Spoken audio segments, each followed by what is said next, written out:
മണിപ്പൂരിൽ സ്ഫോടനം. സംഘർഷാവസ്ഥ നിലനിൽക്കുന്ന മണിപ്പൂരിലെ വിഷ്ണുപൂർ ജില്ലയിൽ തിങ്കളാഴ്ച പുലർച്ചെയുണ്ടായ ഇരട്ട സ്ഫോടനത്തിൽ 2 പേർക്ക് പരിക്കേറ്റു. സംഭവത്തിന്റെ ഗൗരവം പരിഗണിച്ച് അന്വേഷണം NIAക്ക് കൈമാറുവാൻ സംസ്ഥാന സർക്കാർ തീരുമാനിച്ചു. മേഖലയിൽ സുരക്ഷാ സേന ജാഗ്രത ശക്തമാക്കിയിട്ടുണ്ട്. മണിപ്പൂരിൽ വീണ്ടും ഭീതിയുടെ മുൾമുനയിൽ നിർത്തുന്ന സംഭവങ്ങളാണ് അരങ്ങേറുന്നത്. തിങ്കളാഴ്ച പുലർച്ചെ 5:45 ആദ്യ സ്ഫോടനം നടന്നത്. വംശീയ കലാപത്തെ തുടർന്ന് ഉടമസ്ഥർ ഉപേക്ഷിച്ചു പോയ ഒരു വിജനമായ വീടിനുള്ളിലാണ് IED ഉപയോഗിച്ചുള്ള ആദ്യ സ്ഫോടനം ഉണ്ടായത്. സ്ഫോടനത്തിന്റെ ശബ്ദം കേട്ട് പ്രദേശവാസികൾ സംഭവ സ്ഥലത്തേക്ക് ഓടിക്കൂടുന്നതിനിടെ ഏകദേശം 200 മീറ്റർ അകലെ രണ്ടാമത്തെ സ്ഫോടനവും നടന്നു.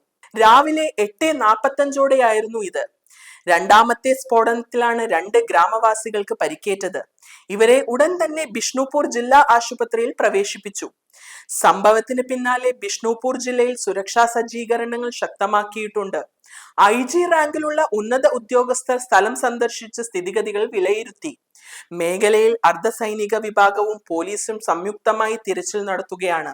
സ്ഫോടനത്തിൽ പ്രതിഷേധിച്ച് വിവിധ വിദ്യാർത്ഥി സംഘടനകളും പൗരസമൂഹ സംഘടനകളും ബുധനാഴ്ച സംസ്ഥാന വ്യാപകമായി 24 മണിക്കൂർ ഹർത്താലിന് ആഹ്വാനം ചെയ്തിട്ടുണ്ട്. നിലവിൽ മേഖലയിൽ കനത്ത സുരക്ഷാ കാവൽ തുടരുകയാണ്. News desk ഗ്ലോബോൺ.